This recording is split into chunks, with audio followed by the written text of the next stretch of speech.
এই দেখো বন্ধুরা, এগুলো হচ্ছে ছোট আলু, আর এই আলুগুলো দিয়ে আমি আজকে করবো আলুর দম। কড়াইয়ে জল বসিয়ে দিয়েছি, এবার আমি দিয়ে দেবো এর মধ্যে আলুগুলো। একটু সিদ্ধ করে নেবো আগে আলুগুলোকে। এর মধ্যে দিয়ে দেবো কিছুটা লবণ।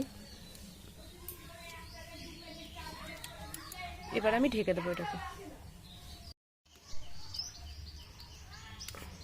আমার আলুটা সিদ্ধ হয়ে গেছে, আমি একদম নরম করে ফেলিনি আলুটা, হালকা সিদ্ধ করে নিয়েছি। এই দেখো আমি একটা আলু ফাটিয়ে রেখেছি। এবার আমি আলুগুলোকে সব নামিয়ে নেব।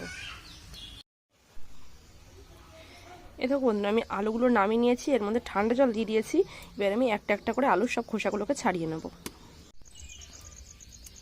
এই দেখো বন্ধুরা, আলুর খোসাটা আমি ভালোভাবে ছাড়িয়ে নিয়েছি।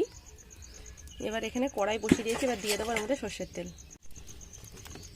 আমি আগে আলুটা একটু ভেজে নেব।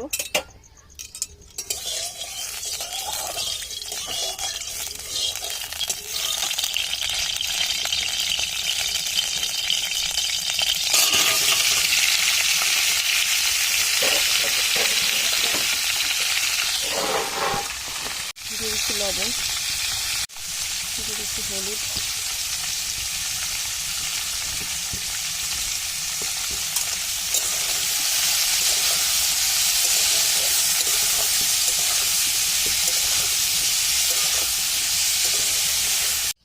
আমি আলু ভেজে নামিয়ে নিয়েছি। আমি ওই কড়াইয়ে দিয়ে দিচ্ছি সর্ষের তেল,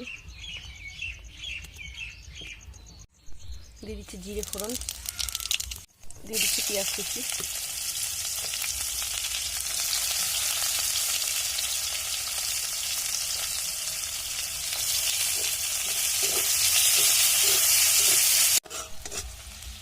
পেঁয়াজটা ভালো মতন ভাজা হয়ে গেছে। এবার আমি দিয়ে দেবো এর মধ্যে মশলাটা।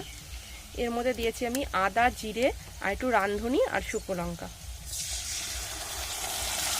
আমি কিন্তু এর মধ্যে রসুনটা দিইনি।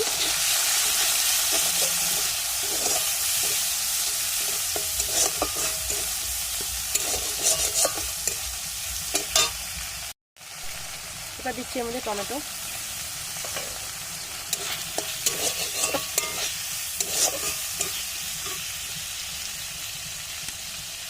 দিয়ে দিচ্ছি লবণ,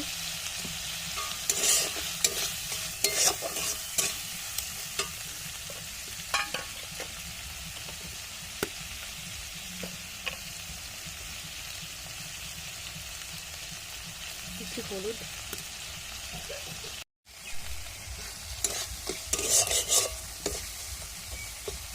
মশলাটা ভালো মতন কষানো হয়ে গেছে। এবার আমি দিয়ে দেবো এর মধ্যে আলু,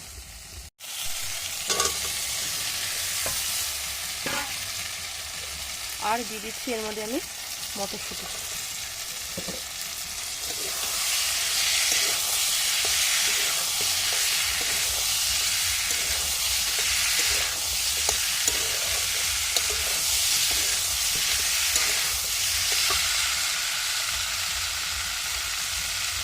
আর সামান্য পরিমাণ দিয়ে দেবো মানে আমি হলুদ।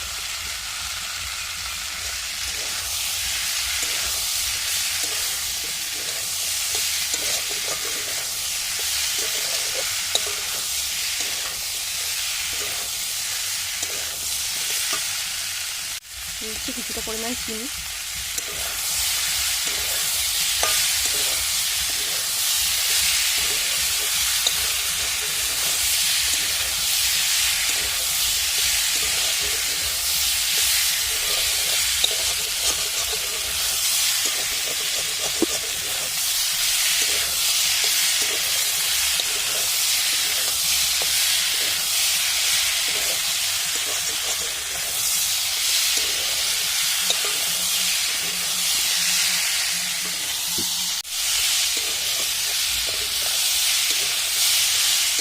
আমার ভালো করে কষানো হয়ে গেছে। এবার আমি দিয়ে দেবো এর মধ্যে জল।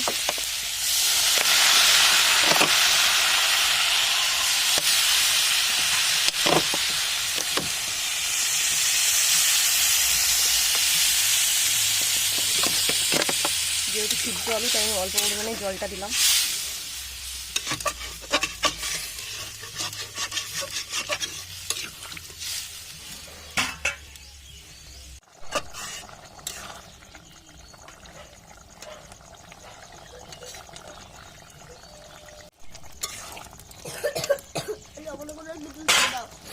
এবার আমি এর মধ্যে দিয়ে দেবো গরম মশলা।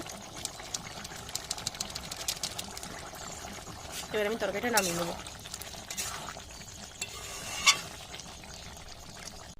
এই দেখো বন্ধুরা, আমি তরকারিটা নামিয়ে নিয়েছি আর তরকারিটা কত সুন্দর কালার হয়েছে দেখো। আজকে এখানে শেষ করছি।